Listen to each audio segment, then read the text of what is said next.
Halo Sobat Gen, Assalamualaikum warahmatullahi wabarakatuh. Gimana kabar harian kalian? Semoga selalu menyenangkan ya. Tetap semangat dan selalu jaga kesehatan.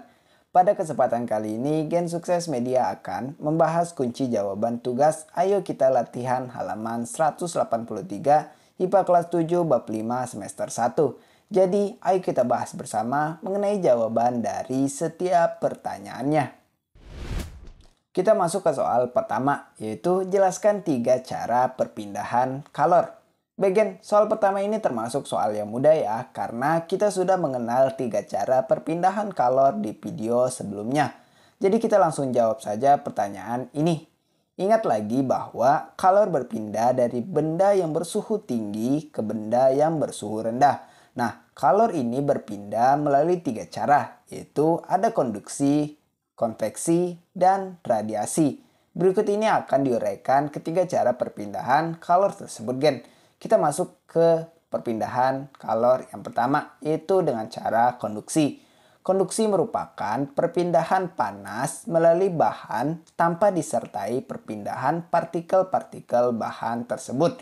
Contohnya, saat kamu menyetrika, setrika yang panas bersentuhan dengan kain yang kamu setrika.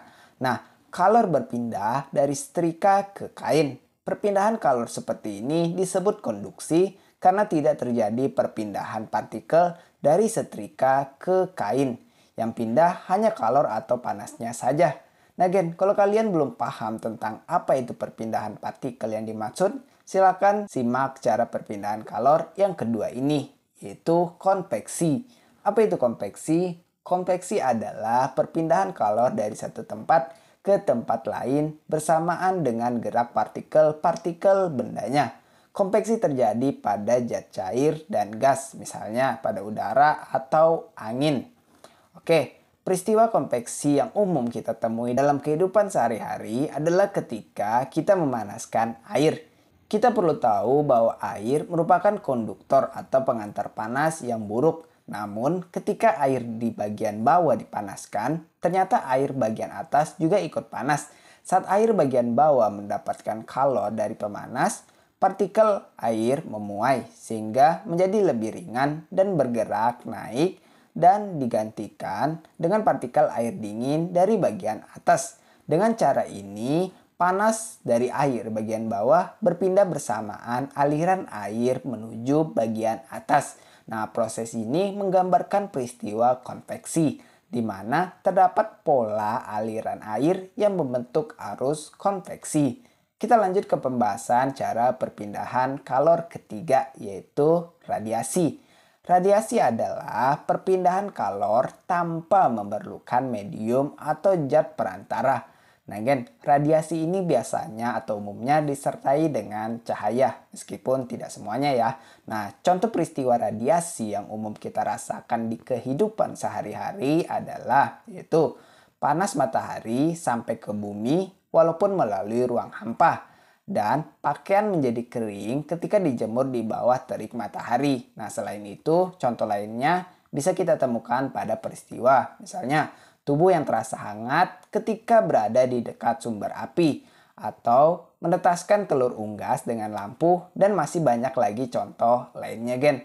Baik, kita lanjut ke soal berikutnya jika kalian sudah paham mengenai jawaban soal nomor 1 ini. Berikut ini adalah soal nomor 2, yaitu apakah konduktor itu? Beri 5 contoh konduktor. Ini masih termasuk soal yang mudah ya Gen. Ayo kita coba bahas sama-sama mengenai jawabannya. Jadi apa itu konduktor? Nah, konduktor adalah suatu material atau bahan yang mampu menghantarkan panas dengan baik. Sebenarnya bukan untuk panas atau kalor saja Gen, tetapi istilah konduktor juga diberikan pada material atau bahan yang mampu menghantarkan arus listrik. Tapi karena materi ini berkaitan dengan kalor atau panas, jadi kita cukup memberikan istilah konduktor ini pada material atau bahan yang mampu menghantarkan panas dengan baik. Ya, baik itu berupa zat padat, zat cair, ataupun gas. Nah, beberapa contoh bahan konduktor diantaranya yaitu ada besi, baja, emas, aluminium, tembaga, dan lain sebagainya. Tentunya tadi, yaitu bahan yang disebutkan ini merupakan bahan yang baik dalam menghantarkan panas sehingga disebut konduktor. Kita lanjut ke soal berikutnya. Masuk ke soal nomor 3, yaitu apakah isolator itu? Beri 5 contoh isolator. Nah gen, ini termasuk soal kebalikan dari soal nomor 2 sebelumnya. Jadi kita bisa jawab dengan mudah seperti halnya soal tentang konduktor tadi. Jadi apa itu isolator? Nah, isolator adalah suatu material atau bahan yang tidak mampu menghantarkan panas atau arus listrik dengan baik. Kebalikan dari konduktor yang tadi mampu menghantarkan panas dengan baik ya. Ini isolator berarti tidak mampu menghantarkan panas. Oke, beberapa contoh bahan isolator diantaranya yaitu ada kayu, karet, kertas, batu, plastik, kaca, dan sebagainya. Lanjut ke soal nomor 4. Ini mulai agak sulit ya gen soalnya, tapi tenang, kita bakal jawab sama-sama. Bunyi soalnya adalah sebagai berikut. Faktor-faktor apa saja yang berpengaruh terhadap kalor yang diterima benda dari lingkungan sekitarnya? Bagian, sebenarnya jawaban dari pertanyaan ini sudah ada di buku kalian, tepatnya mulai dari halaman 180 hingga 181 buku pegangan IPA terbitan Kemendikbud, di mana soal ini berada. Tapi coba kita rangkum jawabannya untuk menjawab soal nomor 4 ini. Baik, kita masuk ke pembahasan soalnya.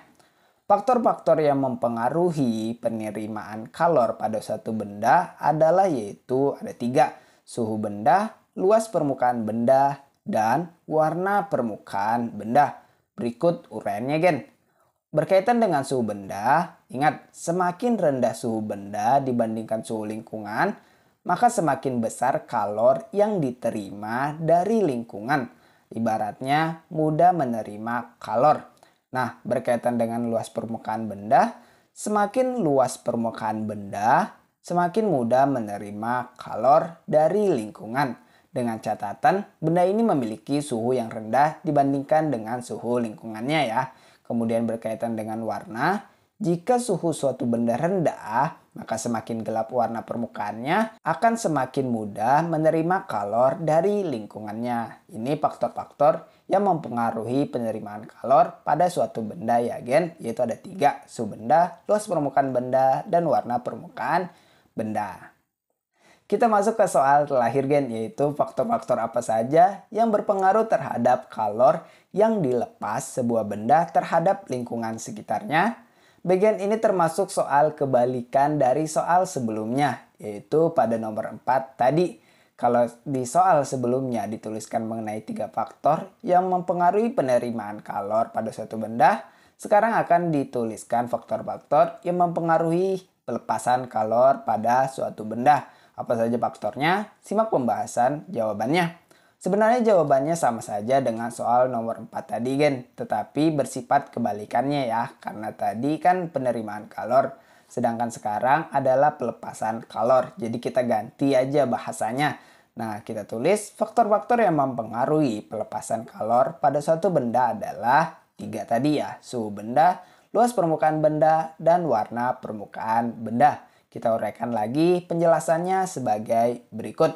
Pertama, berkaitan dengan suhu, semakin tinggi suhu suatu benda dibandingkan suhu lingkungannya, maka semakin besar kalor yang dilepaskan ke lingkungan. Istilahnya adalah mudah melepaskan kalor jika suhu benda tersebut tinggi daripada lingkungannya.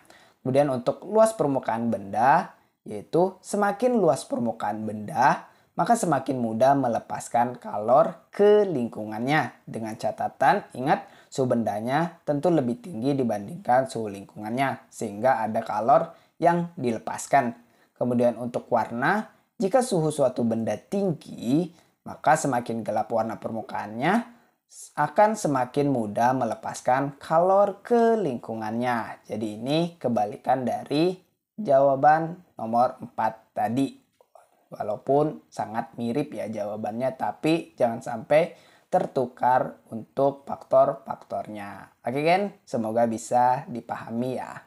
Baik sahabat gen, demikian tadi pembahasan kunci jawaban tugas. Ayo kita latihan halaman 183 IPA kelas 7 bab 5 semester 1. Semoga dapat sedikit menambah wawasan kita semua. Sampai jumpa di postingan video berikutnya. Akhir kata terima kasih dan wassalamualaikum warahmatullahi wabarakatuh.